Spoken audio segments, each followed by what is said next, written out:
Fala sócio, tudo bem? Vamos dar continuidade aí a esse estudo completo sobre um dos maiores gestores já conhecidos na humanidade. Se você não assistiu a parte 1, já vou te convidar a sair desse vídeo, assistir aqui esse card primeiro e voltar pra cá, porque tem muito conteúdo. Esse cara aí tem muito, mas muito pra ensinar mesmo. Então se é a sua primeira vez no canal aqui, seja muito bem-vindo. Já conhece aqui os vídeos, tem mais de 140 vídeos sobre finanças e investimentos para você investir melhor, você entender melhor sobre as empresas, sobre o seu perfil de investimento, sobre renda variável no âmbito geral. Então se você gostar do conteúdo, você se inscreve aqui no canal, toca o sininho para ser notificado todas as vezes que houverem vídeos novos. E sem mais delongas, já vou te convidar a curtir o vídeo aqui, por favor, que deu um trabalhão enorme pra fazer, e bora pro vídeo.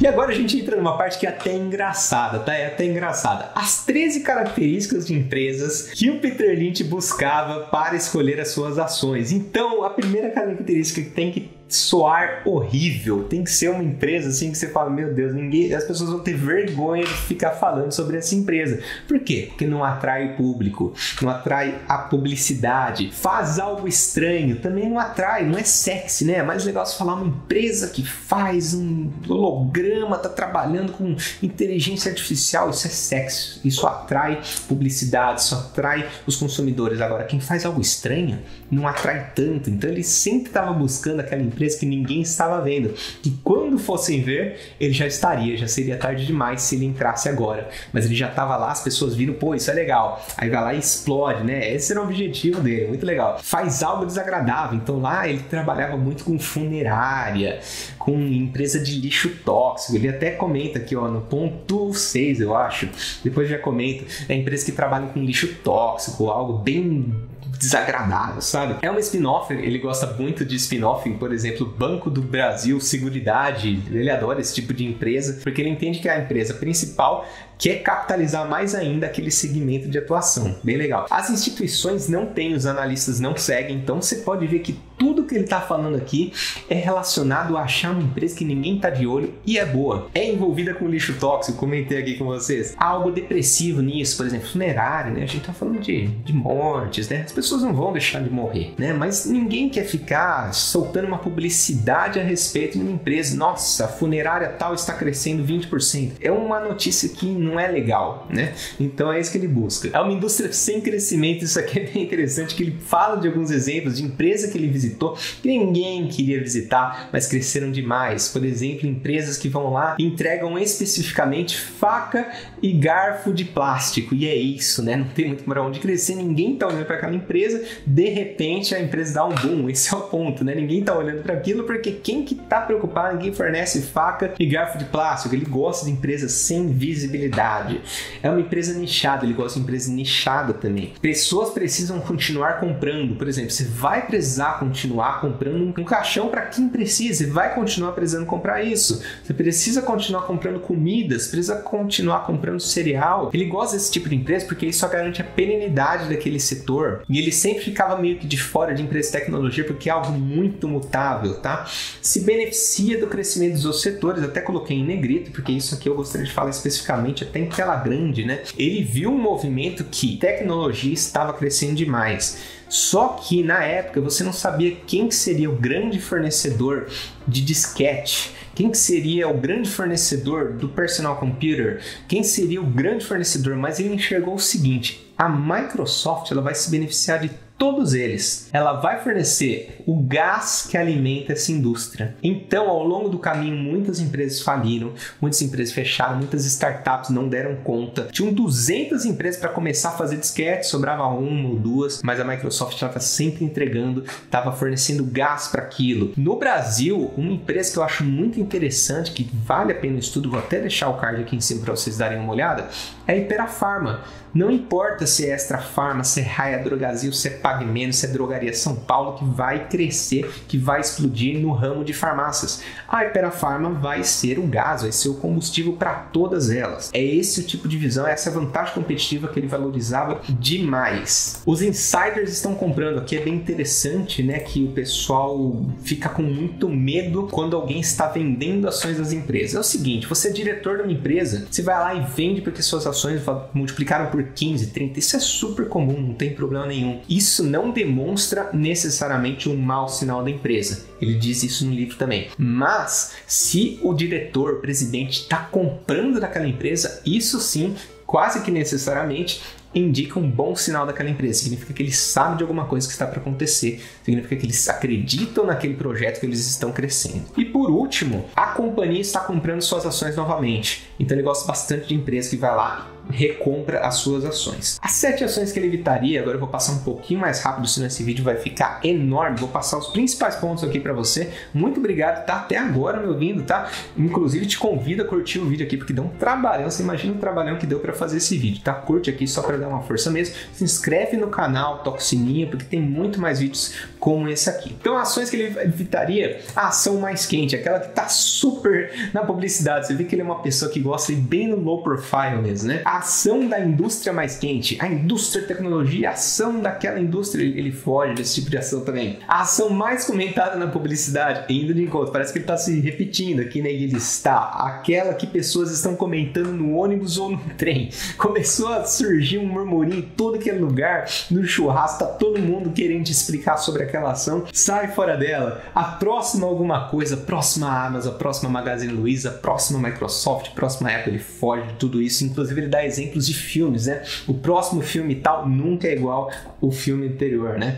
Empresas que começam o diversification, o segredo é energia, né? O que é o diversification? Existe o diversification, que é diversificação. E ele cresceu muito o conceito dessa palavra de diversification, que é você piorar a sua diversificação. O que é isso? É quando você começa a ir num ramo que você não tem know-how, você não tem entendimento, você vai se dar mal naquele ramo. Inclusive ele cita um exemplo da Gillette. A Gillette fazia lá, a própria Gillette, né, para você fazer a barba, por sinal tô precisando fazer a minha, mas enfim. Aí eles foram lá e começaram a tentar atuar em outra área, eu não lembro exatamente qual área, por exemplo, camisetas, e não deu certo, óbvio que não deu certo, né? Então é quando você diversifica, sem a menor sinergia, sem o menor entendimento, sem o menor know-how, expertise naquele assunto, tá? Ele foge desse tipo de empresa. E o tópico 8, finalmente, indo um pouquinho mais prático, né? Uma empresa sem dívida não pode quebrar. Isso é uma frase do Peter Lynch: se a empresa tem dívida, ela não vai quebrar de forma alguma, né? Empresas pequenas com dívidas altas sempre geram grande risco. Então, se a empresa já é pequena e tem uma dívida alta, ele não gosta desse tipo de empresa,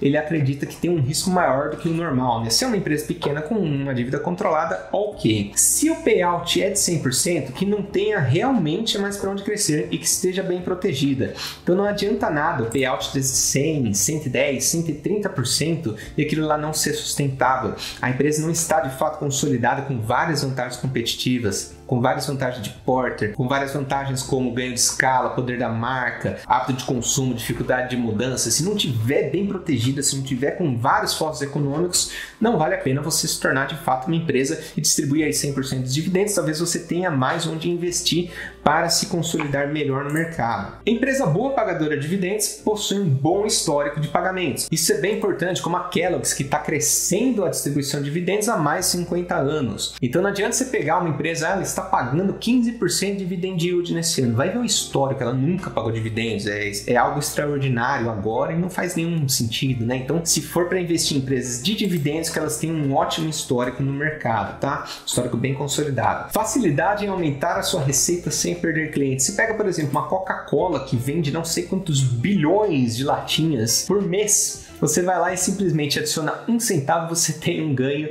muito expressivo sem perder nenhum cliente. Se aumenta 1 centavo de dólar, você ganha muito mais. Então, olha o poder que tem esse tipo de empresa. E também ele comenta até empresas que vendem cigarro, né, porque você está viciado, ou empresas que vendem álcool, porque você também tem o hábito muito forte de consumir álcool. Então, se aumentar um pouquinho, você vai continuar consumindo, você só vai parar de consumir aquilo no dia que você quiser sair daquilo, não necessariamente porque aumentou de preço. Qual é o efeito da queda ou ascensão de determinado produto sobre toda a receita? Então, analisa isso. Às vezes você dá uma olhada lá, o produto tal caiu 30%. Você vai ver a representatividade na receita? Não é nada. É um produto muito tranquilo, que não impacta tanto na receita daquela empresa. E muita gente fica desesperada, né? Porque uma notícia sozinha não faz verão. Mas foi péssimo, né? Mas uma notícia sozinha nem sempre impacta no organismo inteiro da empresa. Tópico 9, as 12 idiotices que dizem sobre a bolsa de valores. A primeira, é possível saber quando uma ação atingiu seu fundo. Isso aí é uma grande bobagem que o pessoal diz, né? Como se houvesse limite para o fundo, né? Você fala, qual que é o limite? 0,01, né? 1 centavo, esse é o limite. Esse é o limite. Em teoria, o que ela vai lá e faz? Ela faz um agrupamento. Então 100 ações agora passa a valer uma. E sua ação volta a valer R$1, você tendo 100 ações dela. E ela pode voltar 1 centavo novamente, entende? Então não tem limite para baixo. O limite para baixo é 0, tá? Não tem empresa barata que não possa ficar mais barata e vice-versa. Se subiu tanto, como pode subir mais? Vai de encontro aí com o que a gente conversou, né? Subiu até 80, será que vai mais? Não, é impossível, né? Já tá no topo. E vai lá e ano após ano e prova o contrário, né? E aí, né? Está apenas $3, o que eu tenho a perder? Você tem muito a perder, né? Você tem muito a perder.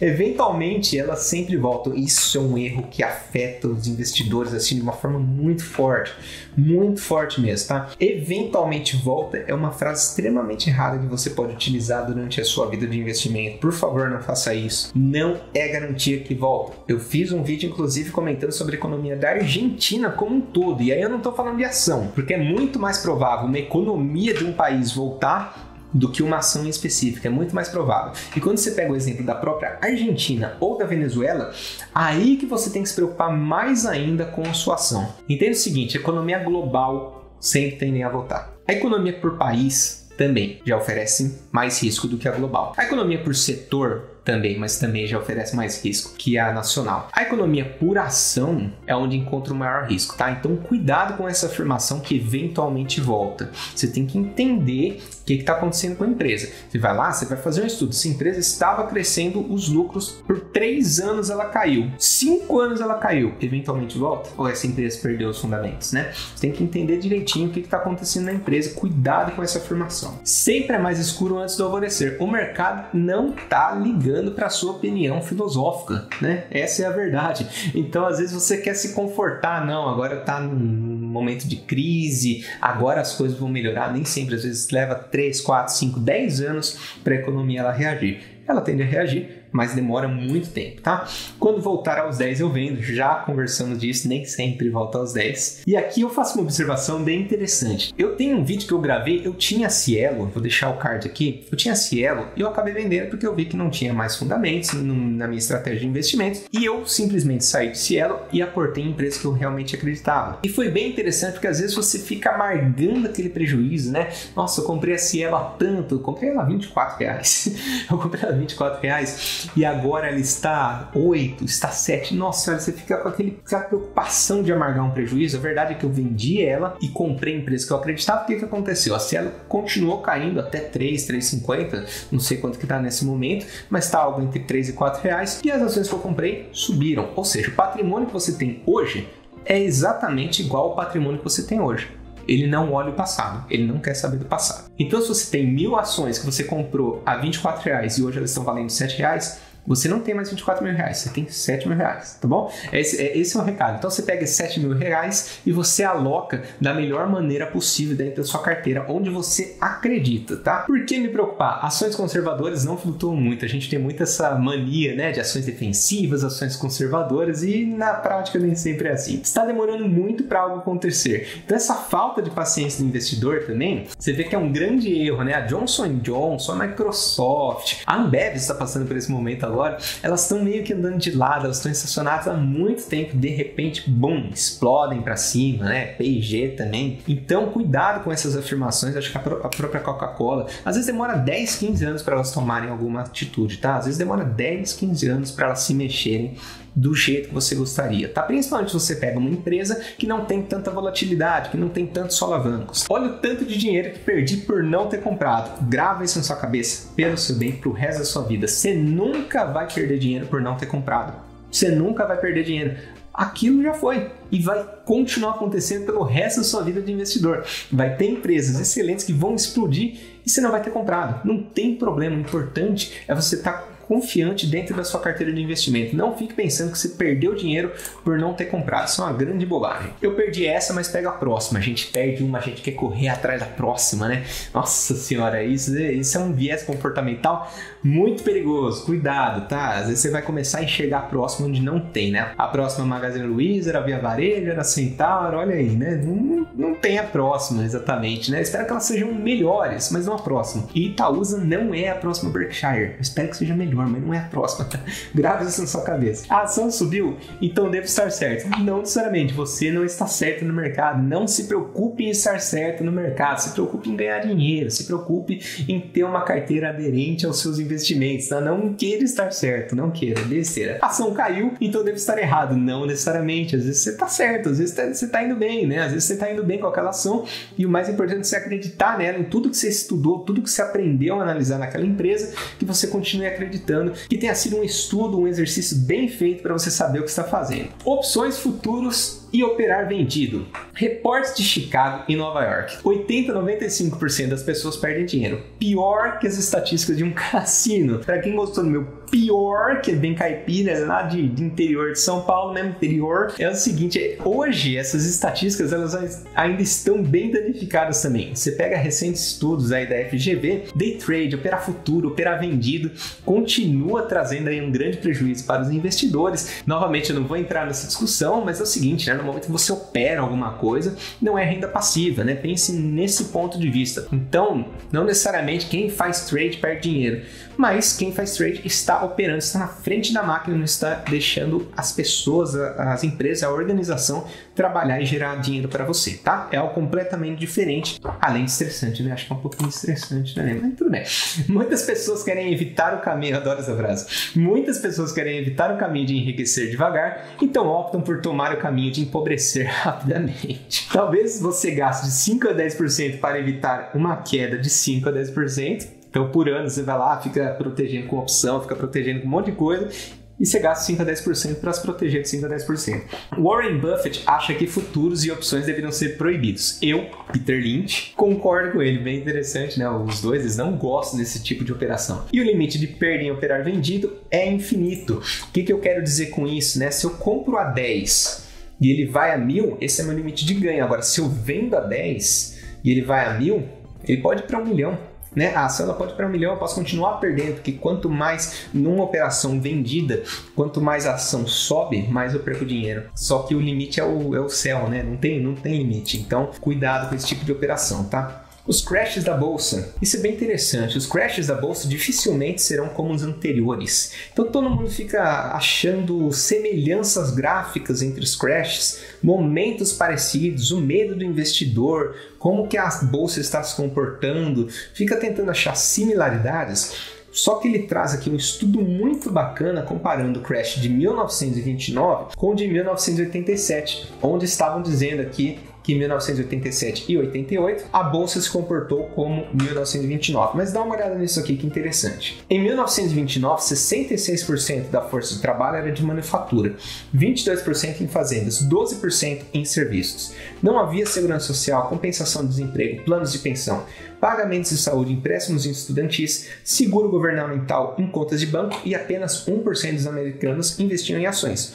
Aí acharam uma similaridade gráfica com 29 em 1987, mas era outra realidade. Olha a realidade aqui de 88, né? 87, 88. 27% da força de trabalho de manufatura contra 66% de 29. 3% em agricultura, 70% em serviço. O mundo mudou muito. As pessoas possuem suas próprias casas, elas não possuíam em 1929. E 2020 vocês sabem muito bem o que aconteceu, né? Então para de tentar achar que a próxima crise vai ser semelhante à anterior. Provavelmente vai ser causada por um novo motivo. Então não tenta prever essas crises não, que é fútil, como ele mesmo já diz, tá? E Blarney Castle, né? Vamos falar um pouquinho aqui sobre algumas filosofias de vida bem interessantes do Peter Lynch, que eu queria muito trazer aqui para você. Blarney Castle é um castelo que fica lá em Cork no país da Irlanda, que inclusive é onde eu moro, e eu tive a oportunidade de ir lá e beijar a parede. Deixa eu mostrar essa figura aqui para vocês entenderem o que eu tô falando. Isso aqui é uma tradição, né? Você sobe aqui nesse topo do castelo e você faz isso, né? Você fica meio que de ponta cabeça e beija essa parede por uma tradição secular aqui da Irlanda. Então, ele comenta o seguinte, ele como gestor de fundo, ele fez uma viagem com a família dele, tava a esposa dele, tava os filhos, tava se divertindo, né? Aquela coisa maravilhosa, curtindo bastante a viagem. Aí ele tava preocupado que a bolsa tinha caído 2%, ele tava preocupado se ele ia perder cotista. Isso ele tirou 5 dias de férias. 5 dias de férias. Acho que 2 deles eram um final de semana. E ele ficou fazendo muita ligação para os outros gestores, ficou acompanhando, ficou preocupado, ficou sempre pensando em como que tava o emprego dele, como que estava oscilando a gestão do fundo dele. Ele passou as férias inteiras com a cabeça em outro lugar. E ele comenta no livro que quando ele estava beijando a parede de Blarney Castle, a cabeça dele estava pensando nas ações que caíram e nos cotistas que ele poderia perder. E quando ele voltou das suas férias, ele foi ver, ele não perdeu praticamente nenhum cotista, apesar da grande queda que a Bolsa de Valores teve naquele período, naquele pequeno período. Ele não perdeu praticamente nenhum cotista. Saiu um ou outro lá, entraram novos e acabou ficando isso por isso, né? Não mudou muito na vida dele. Então ele mesmo comenta, né, um aprendizado de vida, a Bolsa de Valores, ela é para te servir, não para você servir ela. Você quer juntar dinheiro, você quer acumular riqueza, você quer acumular patrimônio para que você tenha uma qualidade de vida e quando você faça viagens, quando você vá beijar a parede de Blarney Castle, que você curta aquele momento, que você viva aquele momento. Então sempre utilize a Bolsa de Valores de forma a te servir, não vire escravo da Bolsa de Valores, não vire escravo do seu patrimônio, não vire escravo do seu dinheiro. Seja dono dele, seja o senhor do seu patrimônio. Só se você gostou desse vídeo, já deixa o curtir aqui porque isso ajuda muito o canal. Muito obrigado aí pelo seu tempo e atenção disposta. Até o próximo vídeo.